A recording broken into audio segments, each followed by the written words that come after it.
Hi friends, എല്ലാവർക്കും നമസ്കാരം.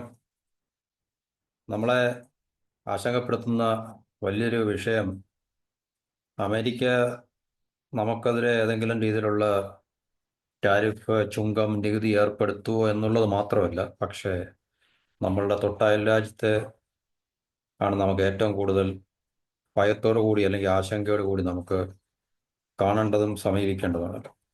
China already വ്യാപാരത്തിൻ്റെ കാര്യത്തിൽ, ട്രേഡിൻ്റെ കാര്യത്തിൽ നമ്മളെ വിഴുങ്ങിക്കഴിഞ്ഞു, അല്ലെങ്കിൽ ചൈനയുടെ വലിയൊരു കോളനിയാണ് ഇന്ത്യ എന്ന് നമുക്ക് പറയേണ്ടതിന് വരും. കാരണം 2024 ഏകദേശം 94 ബില്യൻ്റെ ട്രേഡ് ആയിരുന്നു. അതായത് ട്രേഡ് എന്ന് പറഞ്ഞു കഴിഞ്ഞാൽ ഇന്ത്യയുമായിട്ടുള്ള ട്രേഡിൽ അവർക്കുണ്ടായിരുന്ന സർപ്ലസ് $94 ബില്യൺ ആയിരുന്നു 2024. അപ്പോൾ ഈ 2023 $84 ബില്യൺ ആയിരുന്നു. അത് $94 ബില്യൺ ട്രേഡ് ഡെഫിസിറ്റ് എന്ന് വെച്ചാൽ നമ്മൾ തമ്മിലുള്ള ട്രേഡിലുള്ള അന്തരം, വ്യത്യാസം എന്ന് വെച്ചാൽ നമ്മളുടെ എക്സ്പോർട്ടും ഇമ്പോർട്ടും തമ്മിലുള്ള വ്യത്യാസമാണ് കാണിക്കുന്നത്. എന്ന് വെച്ചാൽ നമ്മുടെ എക്സ്പോർട്ട് കുറവും ഇമ്പോർട്ട് വളരെ കൂടുതലുമാണ്. അപ്പോൾ അതിൻ്റെ ആ ഡിഫറൻസ് 2024 $94 ബില്യൺ ആയിരുന്നു. മനസ്സിലായല്ലോ.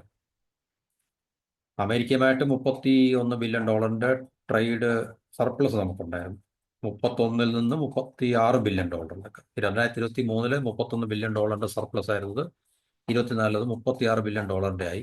പക്ഷേ ചൈനയുമായിട്ടുള്ള ട്രേഡിൽ $84 ബില്യൺ നിന്ന് $94 ബില്യൺ, $10 ബില്യൺ വ്യത്യാസത്തെ. അപ്പോൾ ഇവിടുത്തെ പ്രധാനപ്പെട്ട നമ്മുടെ ടോപ്പിക് എന്ന് പറയുന്നത്, അമേരിക്ക, ട്രംപ് നമുക്ക് ടാരിഫ് ഏർപ്പെടുത്തിക്കഴിഞ്ഞാലല്ലോ അല്ല, ആ ഒരു ഭീഷണിയുടെ വെളിച്ചത്തിൽ നമ്മൾ കൂടുതൽ അമേരിക്കയിൽ നിന്നും സാധനങ്ങൾ വാങ്ങുവാൻ താല്പര്യം കാണിക്കുകയാണെങ്കിൽ തന്നെയും, അല്ലെങ്കിൽ ഇന്ത്യ അമേരിക്ക ട്രേഡ് ഇച്ചിരി ശക്തമാവുകയാണെങ്കിൽ തന്നെയും, നമ്മളും ചൈനയും തമ്മിലുള്ള ട്രേഡിനകത്തിൽ വലിയ വ്യത്യാസം ഉണ്ടാകത്തില്ല. ഏകദേശം 3.5 മുതൽ $5 ബില്യൺ വ്യത്യാസം മാത്രമേ ഉണ്ടാകത്തുള്ളൂ. എന്നുവെച്ചാൽ 2024 $94 ബില്യൺ ട്രേഡ് സർപ്ലസ് അവർക്കുണ്ടായിരുന്നു. അപ്പോൾ നമ്മൾ അതിൽ നിന്നൊരു 3.5 ബില്യൺ കുറച്ച് കഴിഞ്ഞാൽ ഒരു 91 അല്ലെങ്കിൽ $90 ബില്യൺ സർപ്ലസ് 2025 അവർക്ക് ഉണ്ടാകാനുള്ള സാധ്യത എന്ന് വെച്ചാൽ ചൈനയും ഇന്ത്യയും തമ്മിലുള്ള ട്രേഡിൽ കാര്യമായിട്ടുള്ള കുറവുകളൊന്നും ഉണ്ടാകാൻ സാധ്യതയില്ല എന്നതാണ്. അപ്പോൾ തീർച്ചയായിട്ടും നമുക്കറിയാം, ചൈന ഇപ്പോൾ നമ്മളോട് കാണിക്കുന്ന ഏറ്റവും വലിയൊരു ഫ്രണ്ട്ഷിപ്പ്, അടുപ്പം, മമത എന്നൊക്കെ പറഞ്ഞു കഴിഞ്ഞാൽ അവർക്ക് അമേരിക്കയുമായിട്ടുള്ള ട്രേഡിൽ കൂടെ നഷ്ടപ്പെടാൻ പോകുന്ന സാധ്യതകളെ ഇന്ത്യയിൽ കൂടെ കണ്ടെത്തുക എന്നുള്ളത് കൊണ്ട് മാത്രമാണ്. അപ്പോൾ തീർച്ചയായിട്ടും ഒരുപക്ഷെ കൂടുതൽ നമുക്ക് ഇന്ത്യക്ക് ചൈനയിൽ നിന്ന് സാധനങ്ങൾ വാങ്ങിക്കേണ്ടി വരികയോ അല്ലെങ്കിൽ ചൈനയുടെ സാധനങ്ങൾ കൂടുതൽ നമ്മുടെ മാർക്കറ്റിൽ ഡംപ് ചെയ്യാനുള്ള സാധ്യതകൾ നമുക്ക് തള്ളിക്കളയാൻ സാധിക്കില്ല. അതാണ് ഈ ടോപ്പിക് പറയുന്നത്. ഒരു അനാലിസിസിൻ്റെ ബേസിലാണ്, കൃത്യമായിട്ടുള്ള ഒരു ഫിഗർ അല്ല. അത് നമുക്ക് ഈ ഒരു ടൈം പീരീഡ് കഴിഞ്ഞാൽ മാത്രമേ, അല്ലെങ്കിൽ ഈ ഒരു വർഷം കഴിഞ്ഞാൽ മാത്രമേ നമുക്ക് ആ ട്രേഡിൻ്റെ വോളിയം എത്രയാണെന്ന് അറിയാൻ പറ്റത്തുള്ളൂ 2025. അപ്പോൾ ഇനി അതിൽ പറയുന്നത് 3.5 മുതൽ $5 ബില്യൺ മാത്രം വ്യത്യാസം ചൈനയുമായിട്ടുണ്ടാകത്തുള്ളൂ. കാര്യമായിട്ടുള്ള വലിയ മാറ്റങ്ങളൊന്നും ഉണ്ടാകത്തില്ല. നമ്മൾ ചൈനയിൽ നിന്നും നമ്മുടെ ട്രേഡിനെ ഷിഫ്റ്റ് ചെയ്ത് അമേരിക്കയ്ക്ക് അനുകൂലമായിട്ട്, അമേരിക്കയിൽ നമ്മൾ കൂടുതൽ സാധനങ്ങൾ വാങ്ങിക്കുവാൻ തയ്യാറാണെങ്കിൽ തന്നെയും ചൈനയുമായിട്ടുള്ള ട്രേഡിൽ വൻതോതിലുള്ള ഇടിവുകളൊന്നും ഉണ്ടാകത്തില്ല. കാരണം 2024 $94 ബില്യൺ സർപ്ലസ് ചൈനയ്ക്കുണ്ടെങ്കിൽ ഈ ഇത്രയും $1 ബില്യൺ സർപ്ലസിന് എത്രമാത്രം നമുക്ക് കുറയ്ക്കാൻ സാധിക്കും? കൂടി വന്നാൽ ഈ പറഞ്ഞ 2, 3, 4 അല്ലെങ്കിൽ കൂടി വന്ന $5 ബില്യൺ വ്യത്യാസങ്ങൾ മാത്രമേ നമുക്ക് പറ്റത്തുള്ളൂ. അപ്പോൾ ഇന്ത്യ അത്രയ്ക്ക് വലിയൊരു ഡിസഡ്വാൻറ്റേജ് എന്ന് പറയുന്നൊരു തലത്തിലാണ് നമ്മൾ, അത്രയ്ക്ക് പ്രതികൂലമായിട്ടുള്ളൊരു അവസ്ഥയിലാണ് നമ്മൾ ഈ ചൈനയുമായിട്ടുള്ള ട്രേഡിൻ്റെ, വ്യാപാരത്തിൻ്റെ കാര്യത്തിൽ. അപ്പോൾ തീർച്ചയായിട്ടും മോസ്റ്റ് പവർഫുൾ ആയിട്ടുള്ള, കൂടുതൽ ഇൻഫ്ലുവൻഷ്യൽ ആയിട്ടുള്ള രാജ്യം ഏതാണ് നമുക്ക് അതിനകത്തിൽ മനസ്സിലാക്കാൻ സാധിക്കും. അപ്പം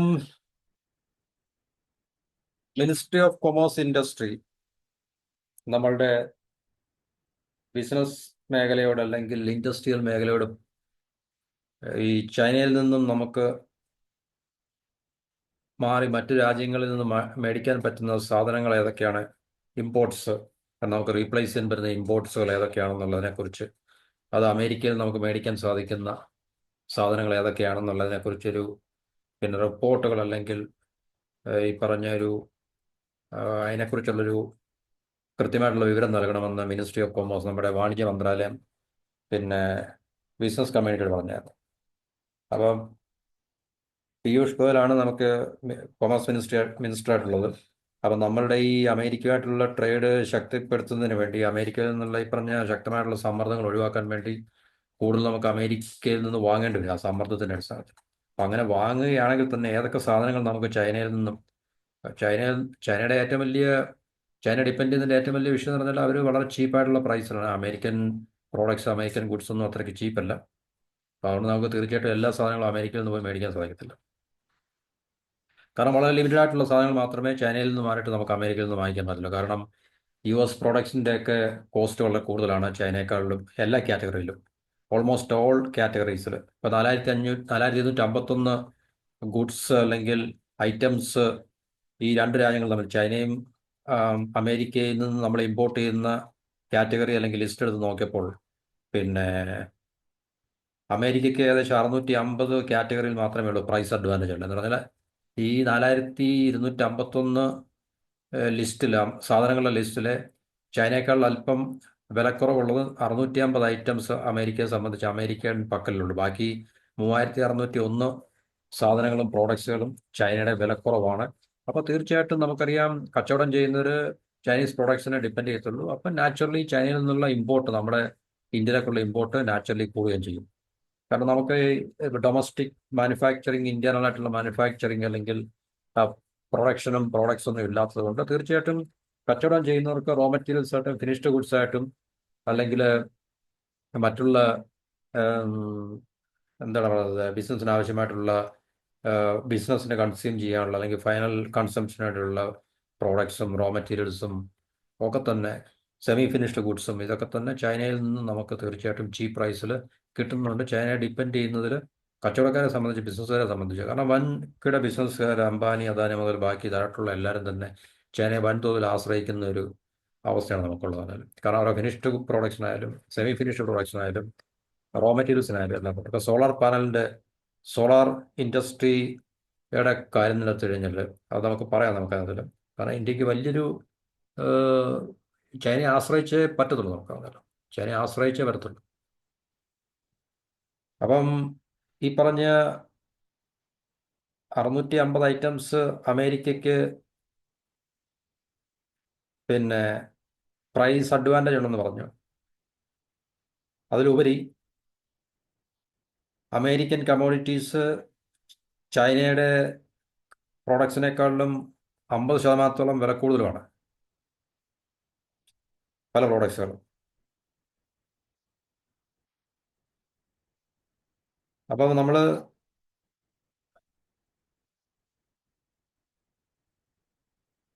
അമേരിക്ക $10 മില്യൺ വില വരുന്ന സാധനങ്ങൾ ഇന്ത്യയിലേക്ക് എക്സ്പോർട്ട് ചെയ്യുമ്പോൾ ഈ പ്രൈസ് ഡിഫറൻസ് പറഞ്ഞാൽ ഏകദേശം 10% ചൈനയും അമേരിക്കയും തമ്മിൽ കമ്പയർ ചെയ്യുന്നു.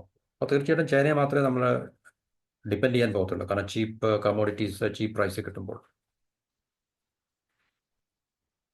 അപ്പം ചൈനയുമായിട്ട് കമ്പയർ ചെയ്ത് നോക്കുമ്പോൾ ഒരു 20% വില വ്യത്യാസങ്ങൾ അമേരിക്കയിൽ നിന്നുള്ള സാധനങ്ങൾക്കുണ്ടെങ്കിൽ തീർച്ചയായിട്ടും അത് ഒരു $5 ബില്യൺ വ്യത്യാസം മാത്രമേ നമ്മളും ചൈനയായിട്ടുള്ള പിന്നെ ട്രേഡിൽ ഉണ്ടാക്കത്തുള്ളൂ. എന്ന് വെച്ചാൽ കാര്യമായിട്ടുള്ള മാറ്റങ്ങളൊന്നും ഉണ്ടാക്കത്തില്ല എന്ന് തന്നെയാണ് പറയുന്നത്. അപ്പം ഈ ഒരു പിന്നെ വരുന്ന വർഷങ്ങളിലും ഇന്ത്യക്ക് കൂടുതൽ ചൈനയെ ആശ്രയിച്ചേ മതിയാകൂ, അല്ലെങ്കിൽ ഇന്ത്യയും ചൈനയും തമ്മിലുള്ള ട്രേഡ് ഇതുപോലെ തന്നെ ഏകദേശം നിലനിൽക്കും, വലിയ വ്യത്യാസങ്ങളൊന്നും ഉണ്ടാകത്തില്ലെന്നാണ് ഈ ഒരു അനാലിസിസ് പറയുന്നത്. ഇപ്പോൾ ഉദാഹരണത്തിന് ഇന്ത്യ ചൈനയിൽ നിന്ന് ഫെർട്ടിലൈസർ ഇമ്പോർട്ട് ചെയ്യുന്നുണ്ട് ഏകദേശം $1.4 ബില്യൺ. പക്ഷേ 51 മില്യൻ്റെ മാത്രമേ അമേരിക്കയിൽ നമ്മൾ ഇമ്പോർട്ട് ചെയ്യുന്നുള്ളൂ. അപ്പോൾ ഈ വലിയ വ്യത്യാസം എന്ന് പറഞ്ഞു കഴിഞ്ഞാൽ പ്രൈസുള്ള വ്യത്യാസമാണ്. എന്തുകൊണ്ട് നമ്മൾ $1.4 ബില്യൺ ഫെർട്ടിലൈസർ ചൈനയിൽ നിന്ന് ഇമ്പോർട്ട് ചെയ്യുന്നു, പക്ഷേ അമേരിക്കയിൽ നിന്ന് $51 മില്യൺ മാത്രമേ നമ്മൾ ഇമ്പോർട്ട് ചെയ്യുന്നുള്ളൂ. വിലയുടെ വ്യത്യാസം കൊണ്ടാണ്. അപ്പോൾ ഇതിനകത്തുള്ള വില വ്യത്യാസം 15.7%, പ്രൈസ് ഡിഫറൻസ് എന്ന് പറഞ്ഞാൽ. എന്നുവെച്ചാൽ ചൈനയുടെ ഗുഡ്സ്, ചൈനയുടെ ഫെർട്ടിലൈസറും അമേരിക്കയുടെ ഫെർട്ടിലൈസറും തമ്മിലുള്ള വ്യത്യാസം എന്ന് പറഞ്ഞാൽ 15-7%. അപ്പോൾ ആൾക്കാർ കൂടുതൽ ഏതിനായിരിക്കും ആശ്രയിക്കുന്നത്? അതുപോലെ തന്നെ PVC റെസിൻ ചൈനയിൽ നിന്ന് $700 മില്യൺ നമ്മൾ ഇമ്പോർട്ട് ചെയ്തപ്പോൾ അമേരിക്കയിൽ നമ്മൾ $196 മില്യൺ മാത്രമേ ഇമ്പോർട്ട് ചെയ്യാൻ സാധിക്കുന്നുള്ളൂ. 4% കോസ്റ്റ് ഡിഫറൻസ് ഉണ്ട്. അതുപോലെ ഓർഗാനിക് കെമിക്കൽസിൻ്റെ കാര്യത്തിൽ 30%. 30 ടൈംസ്, 30 തവണ, 30 മടങ്ങാണ്. ഇന്ത്യ ഏകദേശം $300 മില്യൺ ഈ ഓർഗാനിക് കെമിക്കൽസ് ചൈനയിൽ നിന്നും നമ്മൾ ഇമ്പോർട്ട് ചെയ്യുന്നുണ്ട്. പക്ഷേ പ്രൈസ് ഡിഫറൻസ് അമേരിക്കയോട് നോക്കുമ്പോൾ അത് 30 ടൈംസ് അമേരിക്ക കൂടുതലാണ്. അപ്പോൾ തീർച്ചയായിട്ടും നാച്ചുറലി കച്ചവടം ചെയ്യുന്നവർ, ഇമ്പോർട്ടേഴ്സ് ചൈനീസ് ഗുഡ്സിനെ അല്ലെങ്കിൽ ചൈനീസ് പ്രോഡക്ട്സിനെ ആശ്രയിക്കപ്പെട്ടു. അപ്പോൾ നമ്മൾ നേരത്തെ പറഞ്ഞാൽ 2023 $84 ബില്യൺ ട്രേഡ് സർപ്ലസ് ചൈനയ്ക്ക് ഫേവറബിൾ ആയിട്ടുണ്ടായിരുന്നു. അത് 2024 ആയപ്പോൾ $94 ബില്യൺ ട്രേഡ് സർപ്ലസ് ആയി. 10 ബില്യൺ കൂടിയുണ്ട്. അമേരിക്കയിൽ ആയിട്ടുള്ള ട്രേഡിൽ 2023 $31 ബില്യൺ നമുക്ക് ട്രേഡ് സർപ്ലസ് ഉണ്ടായിരുന്നു. അത് $36 ബില്യൺ ആയിട്ടുണ്ട്. 5 ബില്യൺ വ്യത്യാസം അവിടെ ഉണ്ടായിട്ടുണ്ട്.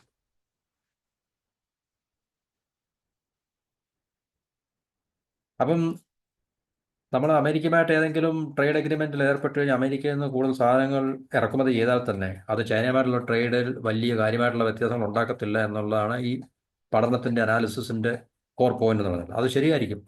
നമുക്ക് ഈ വർഷം കഴിഞ്ഞത് കൃത്യമായി നമുക്ക് മനസ്സിലാക്കാൻ പറ്റും. ഒരുപക്ഷെ ഈ പറഞ്ഞ മാറ്റങ്ങൾ കുറവ് ആയിരിക്കും എന്ന് മാത്രമല്ല, ഒരുപക്ഷെ ഇത് കൂടാനുള്ള സാധ്യതയുണ്ട്. കാരണം അതുകൊണ്ടാണല്ലോ ചൈന നമുക്ക് ക്ഷയിക്കാൻ്റെ നേരം നിന്നതല്ലേ. കാരണം കച്ചവടം കൂട്ടാൻ വേണ്ടിയാണല്ലോ തീർച്ചയായിട്ടും അല്ലേ. തീർച്ചയായിട്ടും. അപ്പം നമുക്ക് അമേരിക്കയിൽ നിന്ന് സാധനങ്ങൾ ഇമ്പോർട്ട് ചെയ്യാൻ തീരുമാനിച്ചാൽ തന്നെ അത് ചൈനയിൽ നിന്ന് നമുക്ക് ഇമ്പോർട്ട് ചെയ്യുന്നതിനേക്കാൾ കൂടുതൽ പ്രൈസിൽ മാത്രമേ നമുക്ക് ഇമ്പോർട്ട് ചെയ്യാൻ പറ്റത്തുള്ളൂ. ഫെർട്ടിലൈസറിൻ്റെ കാര്യത്തിൽ മാത്രം നമ്മൾ പറഞ്ഞല്ലേ, നമ്മൾ ഫെർട്ടിലൈസർ അമേരിക്കയിൽ നിന്ന് കൂടുതൽ ഇമ്പോർട്ട് ചെയ്യുകയാണെങ്കിൽ അത് നമുക്ക് അഡീഷണലായിട്ട് പിന്നെ $223.8 മില്യൺ അഡീഷണൽ നമുക്ക് കൊടുക്കേണ്ടി വരും. അപ്പോൾ വൻ വില കൊടുത്ത് മാത്രമേ നമുക്ക് അമേരിക്കയിൽ നിന്ന് ഇമ്പോർട്ട് ചെയ്യാൻ സാധിക്കത്തുള്ളൂ. അപ്പോൾ ഏപ്രിൽ 2 ട്രംപ് വന്നിരിക്കുന്ന റെസിപ്രോക്കൽ ടാരിഫ്, തത്തുല്യ ടാരിഫ് ഏർപ്പെടുത്തുന്നുണ്ട് കാര്യം. അപ്പോൾ അതിനു മുമ്പേ ഇന്ത്യ അമേരിക്കയും തമ്മിൽ ഈ പറഞ്ഞ മേഖലയിൽ കൃത്യമായിട്ടുള്ളൊരു ചുവടുവയ്പ്പ്, അതിനുള്ള പീയൂഷ് ഗോയൽ അങ്ങോട്ട് പോയതും ചർച്ചകൾ നടത്തിയൊക്കെ തന്നെ. അപ്പോൾ അതിനു മുമ്പ് തീർച്ചയായിട്ടും ഉണ്ടാകാമായിരിക്കും. അപ്പം ഉണ്ടായാൽ തന്നെയും നമുക്ക് ചൈനയുമായിട്ടുള്ള ട്രേഡിൽ വൻതോതിലുള്ള മാറ്റങ്ങളൊന്നും വരത്തില്ല. 3.5 മുതൽ 5 ബില്യൺ മാത്രം വളരെ മീഗറായിട്ടുള്ള, വളരെ തുച്ഛമായിട്ടുള്ളൊരു വ്യത്യാസം മാത്രമേ ഉണ്ടാകത്തുള്ളൂ. എന്നാൽ തന്നെ ചൈനയ്ക്കായിരിക്കും നമുക്ക് മേലെ വലിയ മുൻകൈ ട്രേഡിൻ്റെ കാര്യത്തിൽ, വ്യാപാരത്തിൻ്റെ കാര്യത്തിൽ വളരെയധികം ട്രേഡ് സർപ്ലസ് അവർക്ക് ഉണ്ടാകാനുള്ള സാധ്യത. ഈ ട്രേഡ് സർപ്ലസ് പറഞ്ഞാൽ നമ്മുടെ രാജ്യത്തിൻ്റെ ഒരു വീക്ക്നെസ് ആണ്. കാരണം ഇത്രയും വലിയ രാജ്യമായിട്ടുള്ള ഇന്ത്യക്ക് തീർച്ചയായിട്ടും ഇത്രയും വർഷത്തെ നമുക്ക് സാഹചര്യങ്ങളും അവസരങ്ങളൊക്കെ ഉണ്ടായിട്ടും നമുക്ക് അതിനെ യൂട്ടിലൈസ് ചെയ്യാനും പ്രയോജനപ്പെടുത്താനും കഴിഞ്ഞില്ല എന്നുള്ളത് കൊണ്ടാണല്ലോ തീർച്ചയായിട്ടും ഇങ്ങനൊരു അധപ്പതനം അല്ലെങ്കിൽ ഈ എന്താ പറയുക, ഒരു ശോചനീയമായിട്ടുള്ള അവസ്ഥ നമ്മളിപ്പോൾ നേരിടുന്നതല്ലേ. അപ്പോൾ ഇത്രയും നമ്മളുടെ പൈസ ചൈന കൊണ്ടുപോകാന്ന് പറഞ്ഞു കഴിഞ്ഞാൽ തീർച്ചയായിട്ടും ചൈന എന്നിട്ട് നമുക്കെതിരെ അഗ്രസീവായിട്ടുള്ള ഒരു എനിമിയായിട്ട് നിൽക്കുന്നു എന്നുള്ളത് നമ്മുടെ പൈസ കൊണ്ടാണ് ശരിക്കും പറഞ്ഞത്. അവൻ പാകിസ്ഥാനെ തീറ്റിപ്പോറ്റുന്നത് നമ്മുടെ പൈസ കൊണ്ടാണ്. കാരണം 2024 നമ്മൾ അധികം കൊടുത്തത് $94 ബില്യൺ നമ്മൾ ചൈനയ്ക്ക് കൊടുത്തത്. എന്നിട്ട് ഈ $94 ബില്യൺ കൊണ്ടാണ് അവർ നമുക്കെതിരെ പടയൊരുക്കം നടത്തുന്നത്, പാകിസ്ഥാനെ അവിടെ കൂട്ടുനിർത്തിക്കുന്നത്. അപ്പോൾ തീർച്ചയായിട്ടും രാജ്യത്തിൻ്റെ ഏറ്റവും വലിയ ദുരന്തം അല്ലെങ്കിൽ ദയനീയ അവസ്ഥയാണ് ഇതൊക്കെ നടന്നത്. അപ്പോൾ ഇതിനെ മാറ്റിയെടുക്കുക എന്നൊക്കെ പറഞ്ഞാൽ വളരെ ശ്രമകരമായിട്ടുള്ളൊരു ജോലിയാണ് ഇന്ത്യ ഇപ്പോൾ രാജ്യത്തിൽ, അത് ഏത് പാർട്ടി ഭരണത്തിൽ വന്നു കഴിഞ്ഞാലും ശരിയാണ്. അപ്പോൾ ഇതിനെ മാറ്റിയെടുത്ത് ഇന്ത്യയെ വലിയൊരു ഇൻഡസ്ട്രിയൽ പവറാക്കി മാറ്റുക എന്നുള്ളത് വളരെ ശ്രമകരമായിട്ടുള്ള ഒരു ജോലി തന്നെയാണ്. അപ്പം വളരെ മെല്ലപ്പോക്കാണ് നമുക്ക് നമ്മുടെ രാജ്യത്ത് കാണാൻ സാധിക്കുന്നത്. ഒച്ചഴയുന്ന വേഗത്തിലാണ് ആര് ഭരണത്തിൽ വന്നു കഴിഞ്ഞാലും. അത് ഇവിടുത്തെ പൊളിറ്റിക്സിൻ്റെ തന്നെ ഏറ്റവും വലിയൊരു പ്രത്യേകതയുടെ കാരണം. പൊളിറ്റിക്സ് എന്ന് പറയുന്ന ഇവിടുത്തെ പൊളിറ്റിക്സ് എന്താണോ ആ നിലനിൽക്കുന്ന സിസ്റ്റം തന്നെയാണ് ഇതിന് കാരണം എന്നുള്ള കാര്യത്തിൽ അതുമായിട്ട് ബന്ധപ്പെട്ട മറ്റ് ഭരണ സംവിധാനങ്ങളും എല്ലാം തന്നെയാണ് ഇതിന് കാരണം, നമ്മുടെ രാജ്യത്തിൻ്റെ ഈ ശോചനീയാവസ്ഥയ്ക്ക്. അപ്പോൾ ഈ ചൈനയുമായിട്ടുള്ള കാര്യത്തിൽ നമുക്ക് മറ്റു ചില കാര്യങ്ങളുടെ നമുക്ക് പറയാൻ നോക്കാം. ഇത് നേരത്തെയുള്ള റിപ്പോർട്ടാണ്. India's increasing imports from China. അത് വളരെ ആശങ്ക ഉണ്ടാക്കുന്ന ഒരു കാര്യമാണ്, പ്രത്യേകിച്ച് പല മേഖലകൾക്കും. അത് പ്രധാനപ്പെട്ട മേഖലകൾ എന്ന് പറഞ്ഞു കഴിഞ്ഞാൽ നമുക്കറിയാം, സ്റ്റീല്, ടെക്സ്റ്റൈൽസ്, പിന്നെ ഇലക്ട്രോണിക് ഉപകരണങ്ങൾ, മൊബൈൽ ഫോൺ, അതുപോലുള്ള കാര്യങ്ങളാണ്. അപ്പോൾ ഇന്ത്യയും ചൈനയൊക്കെ ഈ ഇന്ത്യയും അമേരിക്കയൊക്കെ ചൈനയ്ക്കെതിരെ പലതരത്തിലുള്ള ഡ്യൂട്ടികൾ ഏർപ്പെടുത്തുന്നുണ്ടെങ്കിൽ തന്നെയും, പക്ഷേ അതൊന്നും കാര്യമായിട്ടുള്ള ഒരു പിന്നെ പ്രയോജനം ഇരു രാജ്യങ്ങൾക്കും ഉണ്ടാക്കി കൊടുക്കുന്നില്ല എന്നുള്ളതാണ് ശരിക്കും പറഞ്ഞു കഴിഞ്ഞാൽ. 2024 ഇന്ത്യ ഒരു പിന്നെ ആന്റി ഡംപിങ് ഇൻവെസ്റ്റിഗേഷൻ 30ഓളം പ്രോഡക്ട്സിന്റെ കാര്യത്തിൽ ആന്റി ഡംപിങ് ഇൻവെസ്റ്റിഗേഷൻ നടത്തിയെന്ന്, എന്നിട്ട് ഏതൊക്കെ പ്രോഡക്ട്സിനെ ഇന്ത്യക്ക് ടാർഗറ്റ് ചെയ്യാൻ സാധിക്കും ചൈനയിൽ നിന്നുള്ളതൊക്കെ ഒരു പഠനം നടത്തിയിരുന്നു. അതായത് plastic processing machines, stainless steel pipes, ഇതുപോലുള്ള കാര്യങ്ങളൊക്കെ ഉണ്ട്. അപ്പോൾ ഇതൊക്കെ ചൈന എത്രത്തോളം ലോക വിപണിയിൽ അവരുടെ സാധനങ്ങൾ കൊണ്ട് ഡംപ് ചെയ്യുന്നു എന്നുള്ളതിൻ്റെ ഏറ്റവും വലിയ തെളിവാണ്. അപ്പോൾ ഇന്ത്യ പോലുള്ള വലിയൊരു മാർക്കറ്റിൽ തീർച്ചയായിട്ടും അവർക്ക് ഇതൊരു വലിയൊരു നിധിയാണ് ശരിക്കും പറഞ്ഞത്. അപ്പം $94 ബില്യൺ സർപ്ലസ് ചൈനയ്ക്ക് ഇന്ത്യയോടുള്ള ട്രേഡ് 2024 ഉണ്ടാകുക എന്ന് പറഞ്ഞു കഴിഞ്ഞാൽ, അവരെ സംബന്ധിച്ച് ലോട്ടറിയിൽ ഏത് കാറ്റഗറി വരുമെന്ന് നമുക്ക് പറയാൻ പറ്റില്ല. ഓണം ബമ്പറാണോ വിഷു ബമ്പറാണെന്ന് നമുക്ക് പറയാൻ പറ്റില്ല. അപ്പം ചൈന ലോകത്തിന് തരുന്ന, അല്ലെങ്കിൽ നമുക്ക് തരുന്ന ഷോക്കാണിത്. പ്രത്യേകിച്ച് ലോകത്തിന് കൂടുതലുള്ള ഷോക്ക്. അപ്പം ഇത് ഷോക്ക് 2.0 ആണ് എന്നാണ് പറയുന്നത്. അതായത് flooding of low cost Chinese goods, വളരെ ചീപ്പായിട്ടുള്ള ചൈനയുടെ സാധനങ്ങൾ ലോക മാർക്കറ്റിലേക്ക് കൊണ്ട് ഡംപ് ചെയ്യാന്നല്ല, കാരണം അതിന് മേടിക്കാൻ ആൾക്കാരുണ്ട്, അതുകൊണ്ടാണല്ലോ തീർച്ചയായിട്ടും അവർക്ക് എക്സ്പോർട്ട് ചെയ്യാൻ സാധിക്കുന്നത്. അവർ കൊണ്ട് ഡംപ് ചെയ്യുമല്ലോ. ലോകരാജ്യങ്ങൾ, ലോകത്തുള്ള എല്ലാ രാജ്യങ്ങളും, UN-ലുള്ള 150-ൽ പരം രാജ്യങ്ങളുമായിട്ട് അവർക്ക് ട്രേഡ് ഉണ്ട്. പലപ്പോഴും 160 പരം രാജ്യങ്ങളുമായിട്ട് അവർക്ക് ട്രേഡ് ഉണ്ട്. അപ്പോൾ ആ ട്രേഡ് നടത്തുന്ന രാജ്യങ്ങളൊക്കെ തന്നെ ഇത് മേടിക്കാൻ തയ്യാറായിട്ടാണല്ലോ തീർച്ചയായിട്ടും അവർക്ക് എക്സ്പോർട്ട് ചെയ്യാൻ സാധിക്കുന്നത്. അപ്പോൾ ചൈന ഷോക്ക് 1.0 എന്ന് പറഞ്ഞാൽ, അവർ 90കളിൽ അവരെ WTO, വേൾഡ് ട്രേഡ് ഓർഗനൈസേഷനിലേക്ക് അവരെ പിന്നെ അമേരിക്കയുടെ അന്നത്തെ പ്രസിഡന്റ് ബിൽ ക്ലിന്റന്റെ ഒക്കെ നേതൃത്വത്തിലാണ് ചൈനയെ WTOയിലേക്ക് സ്വീകരിച്ചത്. അപ്പോൾ അതിനുശേഷമാണ് ലോകത്തിന് ഈ പറഞ്ഞ വലിയൊരു ഭീഷണി നേരിടേണ്ടി വന്നത്. അപ്പം അന്ന് മുതൽ ചൈന ഗ്ലോബൽ മാർക്കറ്റുമായിട്ട് അവർക്ക് ഇൻ്റഗ്രേഷൻ കിട്ടുകയും അവരുടെ സാധനങ്ങൾ മൊത്തം ലോക മാർക്കറ്റിൽ വളരെ ചീപ്പ് പ്രൈസിൽ വിറ്റഴിക്കാൻ, ഇന്ത്യ ഉൾപ്പെടെയുള്ള മാർക്കറ്റിൽ, അമേരിക്ക ഉൾപ്പെടെയുള്ള മാർക്കറ്റിൽ അവർക്ക് വിറ്റഴിക്കാൻ സാധിക്കുന്നത്. ശരിക്കും പറഞ്ഞാൽ അമേരിക്കയാണ് ചൈനയെ വളർത്തി ഈ നിലയ്ക്ക് കൊണ്ടുവന്നത്. അന്ന് ബിൽ ക്ലിന്റൺ ആയിരുന്നു അമേരിക്കയുടെ പ്രസിഡന്റ്. അപ്പം തീർച്ചയായിട്ടും അമേരിക്കൻ കോർപ്പറേറ്റ്സിന്റെ കച്ചവട താല്പര്യങ്ങൾക്ക് വേണ്ടി മാത്രമായിരുന്നു അത് നടത്തിയിട്ടുള്ളതെന്നുള്ളതായിരുന്നു നമുക്ക് വായിച്ച് പഠിച്ച് മനസ്സിലാക്കിയവർക്ക് അത് അറിയാൻ പറ്റും. അപ്പം അമേരിക്കയാണ് ചൈനയെ ശരിക്കും പറഞ്ഞാൽ ഇത്രയും വളർത്തി കൊണ്ടുവന്നത്. ഇപ്പം എന്നിട്ട് ചൈനയ്ക്കെതിരെ തോക്കും കൊണ്ട് നടക്കണം ശരിക്കും പറഞ്ഞാൽ. ഇപ്പം രണ്ടാമത്തെ ചൈന ഷോക്ക് എന്ന് പറഞ്ഞാൽ, കോവിഡിന് ശേഷം ബാക്കിയുള്ള ഇന്റർനാഷണൽ അല്ലെങ്കിൽ ഗ്ലോബൽ മാർക്കറ്റിലെല്ലാം സ്ലോ ഡൗൺ അല്ലെങ്കിൽ റിസഷൻ പോലെ ഒരു കണ്ടീഷൻ ഉണ്ടായപ്പോഴും ചൈനയുടെ എക്സ്പോർട്സ് വളരെയധികം കൂടിയിട്ടുണ്ട് എന്നുള്ളൊരു അവസ്ഥ നമ്മൾ കണ്ടാണ് ശരിക്കും പറഞ്ഞാൽ. അപ്പോൾ 1.5% അവരുടെ എക്സ്പോർട്ട് അന്ന് കൂടിയിരുന്നു. പക്ഷേ US, ജപ്പാൻ, UK തുടങ്ങിയ രാജ്യങ്ങളിലെല്ലാം വൻതോതിലുള്ള സാമ്പത്തിക ഇടിവ് അല്ലെങ്കിൽ മാന്ദ്യം സംഭവിച്ചുകൊണ്ടിരുന്നപ്പോൾ തന്നെയും ചൈനയുടെ എക്സ്പോർട്ടിന് യാതൊരു കുറവും സംഭവിച്ചില്ല എന്നുള്ളതാണ്. അപ്പോൾ 2000 അതായത് 2000 മുതൽ ഇങ്ങോട്ടുള്ള കാര്യത്തിൽ ചൈനയ്ക്ക് WTOയിൽ മെമ്പർഷിപ്പ് കിട്ടിയപ്പോൾ അവർക്ക് പിന്നെ ഈ പറഞ്ഞ ലോക മാർക്കറ്റിനെ കീഴടക്കാൻ സാധിച്ചു എന്നുള്ളതാണ് അതിനകത്തിലെ ഏറ്റവും പ്രധാനപ്പെട്ട വിഷയം.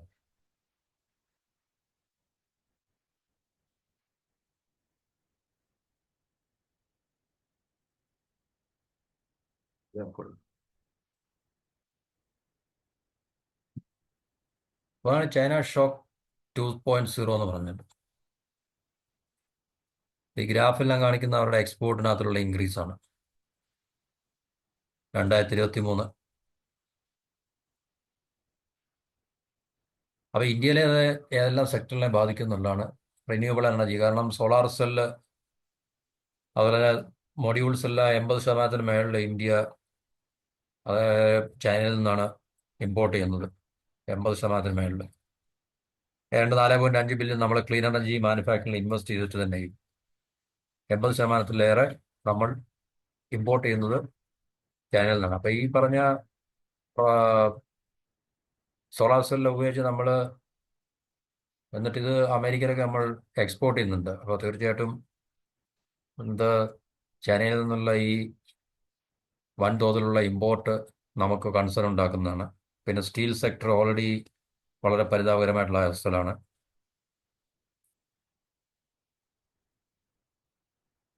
അതുപോലെ തന്നെ ഇലക്ട്രോണിക് കോമ്പോണൻസിൻ്റെ 2024 ഫിനാൻഷ്യൽ ഇയറിൽ നമ്മൾ $12 ബില്യൺ ഇലക്ട്രോണിക് കോമ്പോണൻസ് ആണ് ചൈനയിൽ നിന്ന് ഇറക്കുമതി ചെയ്തിട്ടുള്ളത്. അപ്പോൾ ഇതൊക്കെ വളരെ വലിയൊരു ഭീഷണിയാണ് ഇന്ത്യയെ സംബന്ധിച്ച് പറഞ്ഞാൽ. അപ്പോൾ ഇന്ത്യ ഈ കൂടുതൽ ചൈനയിൽ നിന്ന് ഇമ്പോർട്ട് ചെയ്യുന്നതിൻ്റെ കാരണം എന്താണെന്ന് ചോദിച്ചു കഴിഞ്ഞാൽ, കാരണമൊന്നുമില്ല, അവരുടെ പ്രോഡക്ട്സ് വളരെ ചീപ്പാണ്. സ്ലംപ് ഇൻ പ്രൈസസ് അല്ലേ? കാരണം അത് ചൈനയുടെ ഒരു നയമാണ് ശരിക്കും പറഞ്ഞു കഴിഞ്ഞാൽ. അവർ ഏത് രീതിയിലാണ് ഇത് ചെയ്തതെന്നുള്ള ആർക്കും പിടികിട്ടത്തില്ല. അപ്പോൾ നമ്മുടെ ഹൈടെക് സെക്ടറായുള്ള solar equipment, electric vehicles, semiconductors, ഇതുപോലുള്ള മേഖലകളിലെല്ലാം തന്നെ അവർക്ക് ഭയങ്കരമായിട്ടുള്ള ഡോമിനൻസ് ഉണ്ട്. അപ്പോൾ അവർക്ക് ഈ പറഞ്ഞ സാധനങ്ങളെല്ലാം തന്നെ ലോക മാർക്കറ്റിൽ ഇത് വളരെ അത്യാവശ്യമുള്ളതായുണ്ട്. എല്ലാ രാജ്യത്തും ഈ പറഞ്ഞ സോളാർ എക്യുപ്മെന്റ് ആയാലും ഇലക്ട്രിക് വെഹിക്കിൾസ് ആയാലും ഇലക്ട്രോണിക് ഗുഡ്സ് ആയാലും മൊബൈൽ ഫോൺ അതുപോലുള്ള കാര്യങ്ങൾ, പിന്നെ സെമി കണ്ടക്ടേഴ്സ്, ഇതുപോലുള്ള കാര്യങ്ങളെല്ലാം ഒരു രാജ്യത്തിന് ഒഴിവാക്കാൻ സാധിക്കത്തില്ല. അപ്പോൾ ഈ മേഖലകളിലൊക്കെ തന്നെ അവർക്ക് ഡോമിനൻസ് ഉള്ളതുകൊണ്ട് തീർച്ചയായിട്ടും അവരുടെ മാനുഫാക്ചറിങ് പ്രോഡക്ട്സ് അവർക്ക് ഇന്ത്യ ഉൾപ്പെടെയുള്ള മാർക്കറ്റിൽ അവർക്ക് ഡംപ് ചെയ്യാൻ സാധിക്കും ചീപ്പ് പ്രൈസിൽ. അപ്പം നമുക്കത് നമ്മൾ we are force to buy, നമുക്കത് മേടിച്ചേ പറ്റത്തുള്ളൂ. കാരണം അതിനെ റീപ്ലേസ് ചെയ്യാൻ മറ്റൊരു പ്രൊഡ്യൂസർ ഈ ലോകത്തില്ല. അപ്പോൾ അവരുടെ ഡൊമസ്റ്റിക് ഇക്കണോമിക് ക്രൈസിസ്, അല്ലെങ്കിൽ അവരൊരു എക്സ്പോർട്ട് ഓറിയൻറ്റഡ് എക്കോണമിയാണ് എപ്പോഴും പറഞ്ഞാൽ ചൈന എന്ന് പറഞ്ഞാൽ. ഇന്ത്യയെ സംബന്ധിച്ച് ഇന്ത്യ ഒരു പിന്നെ ഡൊമസ്റ്റിക് കൺസംഷനെ ബേസ് ചെയ്തുള്ള ഒരു എക്കോണമിയാണ്. പക്ഷേ ചൈന എപ്പോഴും എക്സ്പോർട്ട് ഓറിയൻറ്റഡ് എക്കോണമിയാണ്. അപ്പോൾ അവർ എക്സ്പോർട്ടിനെ കൂടുതലായിട്ട് ഡിപ്പെൻഡ് ചെയ്യുന്ന ഒരു എക്കണോമിക് മോഡലാണ് അവർ പറഞ്ഞാൽ. അപ്പോൾ അതുകൊണ്ട് തീർച്ചയായിട്ടും അവരുടെ എക്സ്പോർട്ടിൻ്റെ വോളിയം എപ്പോഴും കൂടുതലായിരിക്കും. അപ്പോൾ അതിൻ്റെ അർത്ഥം എന്ന് പറഞ്ഞാൽ ലോകരാജ്യങ്ങളെ കൊണ്ട് കൂടുതൽ സാധനങ്ങൾ മേടിപ്പിക്കുക എന്നുള്ള അവരുടെ ഒരു നയപരിപാടിയാണ്. അതുപോലെ ഗ്ലോബൽ സപ്ലൈ ചെയിനിലൊക്കെ അവരുടെ ഡോമിനൻസ് ഭയങ്കരമാണ്. എവിടെ നോക്കിക്കഴിഞ്ഞാൽ, എങ്ങനെ നോക്കിക്കഴിഞ്ഞാലും ചൈന ചൈന ചൈന, അത്രേ ഉള്ളൂ. അപ്പം നമ്മുടെ ഇന്ത്യ പോലുള്ള രാജ്യങ്ങൾ, അമേരിക്ക പോലുള്ള രാജ്യങ്ങൾക്ക് ചൈനയെ ഡിപ്പെൻഡ് ചെയ്യുക. കാരണം ഉള്ള മാനുഫാക്ചറിങ് ലോകത്തിലുള്ള പ്രോഡക്ട്സിൻ്റെയും ഗുഡ്സിൻ്റെ എല്ലാം മാനുഫാക്ചറിങ് ചൈനയിലാണ്. ഈ സപ്ലൈ ചെയിൻ മൊത്തം എസ്റ്റാബ്ലിഷ് ചെയ്തിരിക്കുന്ന ചൈനയിലാണ്. അപ്പോൾ ഏത് സാധനം വേണമെങ്കിലും, ഏതൊരു പ്രോഡക്റ്റ് വേണമെങ്കിലും ചൈനയെ ഡിപ്പെൻഡ് ചെയ്യുക എന്നുള്ളത് അത്യന്താപേക്ഷിതമായി മാറിയിരിക്കുന്നു. അത് ചീപ്പ് പ്രൈസിലായതുകൊണ്ട് ലോകരാജ്യങ്ങൾ അത് അക്സെപ്റ്റ് ചെയ്യുന്നു. ഏതാണ്ട് സോളാർ സെല്ലിൻ്റെ 85%, സിലിക്കോൺ വൈഫേഴ്സിൻ്റെ 97%.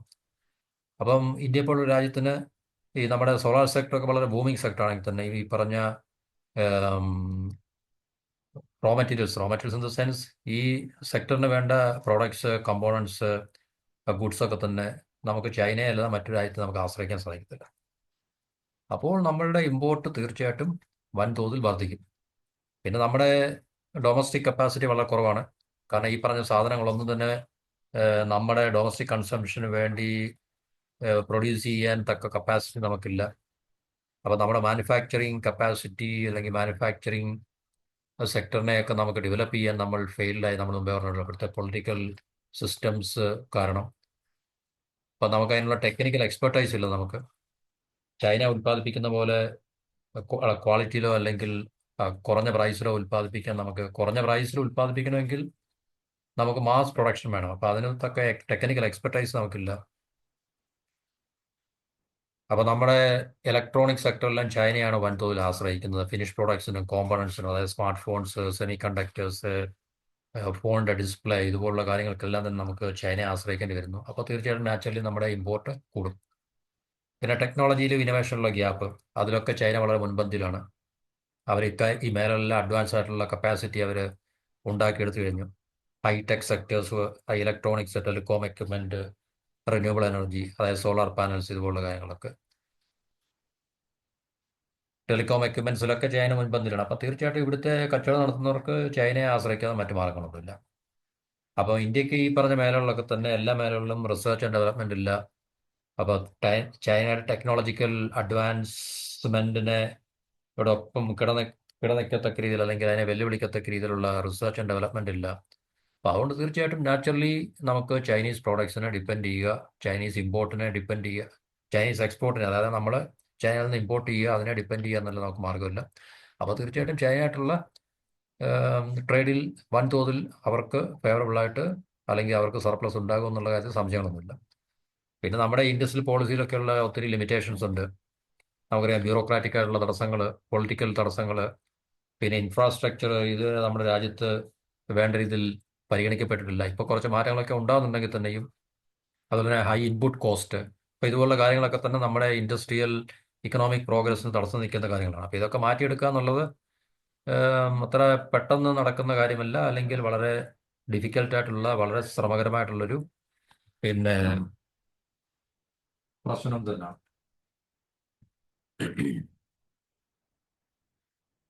പക്ഷേ ചില ഇനിഷ്യേറ്റീവ്സ് ഒക്കെ ഇന്ത്യ എടുത്തിട്ടുണ്ട്. ഇപ്പോഴത്തെ നമ്മുടെ മന്ത്രി എന്താണ് ഇപ്പോഴത്തെ റൂളിംഗ് പാർട്ടി മോഡിയുടെ മേക്ക് ഇൻ ഇന്ത്യ ഇനിഷ്യേറ്റീവ് ഉണ്ട്, production linked incentive, PLI scheme എന്നൊക്കെ പറഞ്ഞ്, നാഷണൽ ഇൻഫ്രാസ്ട്രക്ചർ പൈപ്പ് ലൈൻ, പിന്നെ ആത്മനിർഭർ ഭാരത് അഭിയാൻ, ഇല്ല self reliant India mission, is of doing business, ഇതിലൊക്കെ മാറ്റങ്ങളൊക്കെ വന്നിട്ടുണ്ടെങ്കിൽ തന്നെയും അതൊന്നും സഫീഷ്യൻ്റ് അല്ല. കാരണം ഇന്ത്യക്ക് ഇനി ഒത്തിരി മുന്നോട്ട് വളരെ എന്താണ് റാപ്പിഡായിട്ടുള്ള, ആക്സിലറേറ്റ് ആയിട്ടുള്ളൊരു സ്പീഡിൽ തന്നെ നമുക്ക് മുമ്പോട്ട് പോയേ പറ്റത്തുള്ളൂ. അപ്പം ഇന്ത്യ ഇപ്പം മൂന്നാമത്തെ നാലാമത്തെ എക്കോണമി ആണെന്ന് പറഞ്ഞാൽ തന്നെയും, പിന്നെ ഞാൻ നേരത്തെ വീഡിയോയിൽ പറഞ്ഞതാണ്, കാരണം ചൈനയുമായിട്ടുള്ള അന്തരം വളരെ കൂടുതലാണ്. ഇപ്പം ഇന്ത്യ ഒരു $5 ട്രില്യൺ എക്കോണമി ആയി. ജപ്പാനെയും ജർമ്മനിയൊക്കെ നമ്മൾ ഓവർകം ചെയ്തു എന്ന് പറഞ്ഞാൽ തന്നെ, മൂന്നാമത്തെ എക്കോണമി ആണെന്ന് പറഞ്ഞാൽ തന്നെയും ചൈന നമ്മുടെ മുമ്പിൽ ഇസ് ഫാർ അഹഡ്. $19 ട്രില്യൺ എക്കോണമിയായിട്ട് ഒത്തിരി മുമ്പിൽ കിടക്കണം. അപ്പം ഇനി ആ ഒരു തലത്തിലേക്ക് നമുക്ക് വരണമെങ്കിൽ എത്ര വർഷം നമുക്ക് മുമ്പോട്ട് യാത്ര ചെയ്യണം? അപ്പം ഈ രാജ്യത്തെ ഈ നിലനിൽക്കുന്ന ഈ അവസ്ഥകൾ പരിഗണിക്കുമ്പോൾ തീർച്ചയായിട്ടും അത് വളരെ ബുദ്ധിമുട്ടായിരിക്കും. എത്ര വർഷം എടുക്കുന്നുള്ളത് ആർക്കും, ദൈവത്തിന് പോലും നമുക്ക് പറയാൻ സാധിക്കത്തില്ല. അപ്പം ഇങ്ങനെയൊക്കെയുള്ള ഒത്തിരി തടസ്സങ്ങളും ബോട്ടിൽ നെക്സും പിന്നെ പൊളിറ്റിക്കലായിട്ടുള്ള വിഷയങ്ങളും ഒക്കെ നമ്മുടെ രാജ്യത്ത് നിലനിൽക്കുന്നുണ്ട്. തീർച്ചയായിട്ടും ഈ അവസ്ഥകൾ മാറാൻ വളരെ പ്രയാസകരമാണ്. അപ്പം നമുക്ക് എന്ത് ചെയ്യാൻ സാധിക്കുമെന്നുള്ളതിനെ കുറിച്ചുള്ള ചില, എന്നുവെച്ചാൽ നമ്മുടെ പിന്നെ മാനുഫാക്ചറിങ് വളരെ സ്പീഡപ്പ് ചെയ്യുക, പുതിയ പുതിയ technologies, latest technologies, R&D, research and development, innovation, ഈ മേഖലകളിലൊക്കെ കൂടുതൽ ശ്രദ്ധ കേന്ദ്രീകരിച്ചുകൊണ്ട് നമ്മൾ മുന്നോട്ട് പോവുകയാണെങ്കിൽ നമുക്ക് ഇതിനകത്തിലൊക്കെ മാറ്റങ്ങൾ ഉണ്ടാക്കിയെടുക്കാൻ സാധിക്കും. അതുപോലെ ഇൻഡസ്ട്രിയൽ ഇൻഫ്രാസ്ട്രക്ചറിൽ ഇൻവെസ്റ്റ് ചെയ്യുക. ഇൻഫ്രാസ്ട്രക്ചറാണ് നമ്മുടെ ഏറ്റവും വലിയ ലോജിസ്റ്റിക്സ് ഇൻഫ്രാസ്ട്രക്ചർ. ഇതൊക്കെ ഇന്ത്യയിൽ ഇപ്പോഴും വളരെ തഴയപ്പെട്ട അല്ലെങ്കിൽ പരിതാപകരമായിട്ടുള്ളൊരു അവസ്ഥയിലുള്ളൊരു മേഖലകളാണ്. അപ്പോൾ അതിനകത്തിലൊക്കെ വളരെ ഫാസ്റ്റായിട്ടുള്ള ഇൻക്രീസ്ഡ് ഇൻവെസ്റ്റ്മെൻറ്റും അതുപോലെ തന്നെ ദ്രുതഗതിയിലുള്ള മാറ്റങ്ങളൊക്കെ തന്നെ വളരെ അത്യാവശ്യമാണ്. അതുപോലെ തന്നെ എക്സ്പോർട്ട് ഓറിയൻറ്റഡ് മാനുഫാക്ചറിങ്, ചൈനയൊക്കെ ചെയ്ത പോലെ. ചൈന, ജപ്പാൻ ഇതുപോലുള്ള രാജ്യങ്ങളെല്ലാം തന്നെ എക്സ്പോർട്ട് ഓറിയൻറ്റഡ് ആണ്. Taiwan, Vietnam. അപ്പോൾ ഇന്ത്യ ചൈനയെ പോലെ ആവുന്നതിന് മുമ്പ് ഇന്ത്യ വിയറ്റ്നാമിനെ പോലെ ആണെന്നാണ് പലരും പറയുന്നത്, മനസ്സിലല്ലോ. അപ്പോൾ എക്സ്പോർട്ട് ഓറിയൻറ്റഡ് ആയിട്ടുള്ള മാനുഫാക്ചറിങ്ങിനെ കൂടുതൽ പ്രോത്സാഹിപ്പിക്കുക, കൂടുതൽ എക്സ്പോർട്ട് ഓറിയൻറ്റഡ് യൂണിറ്റ്സുകൾ സ്ഥാപിക്കുക, സ്പെഷ്യൽ എക്കണോമിക് സോണുകൾ സ്ഥാപിക്കുക, ഇതൊക്കെ തന്നെയാണ്. പിന്നെ മൈക്രോ സ്മോൾ മീഡിയം എൻ്റർപ്രൈസിന് ആ ഒരു സെക്ടറിനെ കൂടുതൽ എന്താണ് പറയുന്നത്, ബൂസ്റ്റ് ചെയ്യുക, അവരുടെ ബിസിനസ് ചെയ്യാനുള്ള ഈസ് ഓഫ് ഡൂയിങ് ബിസിനസ്, ഫൈനാൻസിൻ്റെ ആക്സസിബിലിറ്റി, ഇതൊക്കെ ഫെസിലിറ്റേറ്റ് ചെയ്ത് കൊടുക്കുക. ഇതൊക്കെ ചെയ്യാൻ പറ്റുന്ന ചില മേഖലകളാണ്. അപ്പോൾ ഈ മേഖലകളിലൊക്കെ ശ്രദ്ധ കേന്ദ്രീകരിച്ചാൽ തീർച്ചയായിട്ടും നമുക്ക് ഒരു പരിധിവരെയൊക്കെ മാറ്റങ്ങൾ ഉണ്ടാക്കിയെടുക്കാൻ സാധിക്കുമെന്നാണ് വിശകലനം ചെയ്യുന്ന എക്സ്പേർട്സ് പറയുന്നത്. പക്ഷെ നമ്മുടെ പൊളിറ്റിക്കൽ സിസ്റ്റവും പൊളിറ്റിക്കൽ ലീഡേഴ്സും ബ്യൂറോക്രാറ്റിക് ലീഡേഴ്സും ഒക്കെ എത്രത്തോളം ഇതിനെ സ്വാഗതം ചെയ്യും, അവർ ഇതിന് എത്രത്തോളം തയ്യാറായിരിക്കും എന്നുള്ളതിനെക്കുറിച്ച് മാത്രമാണ് നമ്മളുടെ സംശയം എന്ന് പറയുന്നത്. അപ്പോൾ എന്ത് പറഞ്ഞാലും ശരി, ഇനി വരുന്ന ഈ വർഷമായാലും ശരി, ഇനി വരുന്ന വർഷങ്ങളിലെല്ലാം തന്നെ ചൈനയും ഇന്ത്യയും തമ്മിലുള്ള ട്രേഡ് ഇതുപോലെ തന്നെ നിലനിൽക്കുകയോ അല്ലെങ്കിൽ ഇത് കൂടാനുള്ള സാധ്യത മാത്രമേ നമുക്ക് കാണാനുള്ളൂ. കാര്യമായിട്ടുള്ള ഒരു കോംപ്രഹെൻസീവ് ആയിട്ടുള്ള, ആധികാരികമായിട്ടുള്ള അല്ലെങ്കിൽ വലിയൊരു മാറ്റമൊന്നും ഈ ട്രേഡിൽ, ഇന്ത്യയും ചൈന തമ്മിലുള്ള ട്രേഡിൽ ഉണ്ടാകുമെന്ന് നമുക്കൊരിക്കലും പ്രതീക്ഷിക്കാൻ സാധിക്കത്തില്ല. ഒരുപക്ഷെ ഇപ്പോൾ അമേരിക്കയും ചൈനയും തമ്മിൽ ഇപ്പോൾ നിൽക്കുന്ന ഈ ട്രേഡ് വാറിൻ്റെ അടിസ്ഥാനത്തിൽ ഒരുപക്ഷെ ചൈന കൂടുതൽ അവരുടെ പ്രോഡക്ട്സും ഗുഡ്സും നമ്മുടെ ഇന്ത്യൻ മാർക്കറ്റിൽ ഡംപ് ചെയ്യാനുള്ള സാധ്യത നമുക്ക് തള്ളിക്കളയാൻ സാധിക്കില്ല. അപ്പോൾ അതുകൂടാണെങ്കിൽ തീർച്ചയായിട്ടും അവരുമായിട്ടുള്ള ട്രേഡ് ഈ 94 ബില്യൺ പോയിട്ട് $100 ബില്യൺ സർപ്ലസ് അവർക്ക് വരും വർഷങ്ങളിൽ ഉണ്ടാകാൻ മാത്രമേ സാധ്യതയുള്ളൂ നമുക്ക് മനസ്സിലാക്കാൻ സാധിക്കും. അപ്പോൾ ഇതാണ് നമ്മളുടെ ഇന്ത്യയും ചൈനയും തമ്മിലുള്ള വ്യാപാരത്തെക്കുറിച്ച് ട്രേഡിനെക്കുറിച്ച് നമുക്ക് ഇപ്പോൾ പറയാൻ പറ്റുന്നൊരു വിഷയം എന്ന് പറഞ്ഞു കഴിഞ്ഞാൽ. അപ്പോൾ ഇത്രയും പറഞ്ഞുകൊണ്ട് ഈ ടോപ്പിക് ഇവിടെ നടത്തുന്നു. മറ്റു ടോപ്പിക്കുമായിട്ട് അടുത്ത വീഡിയോ കാണാം. ടിൽ ദെൻ, നന്ദി, നമസ്കാരം. Have A wonderful day.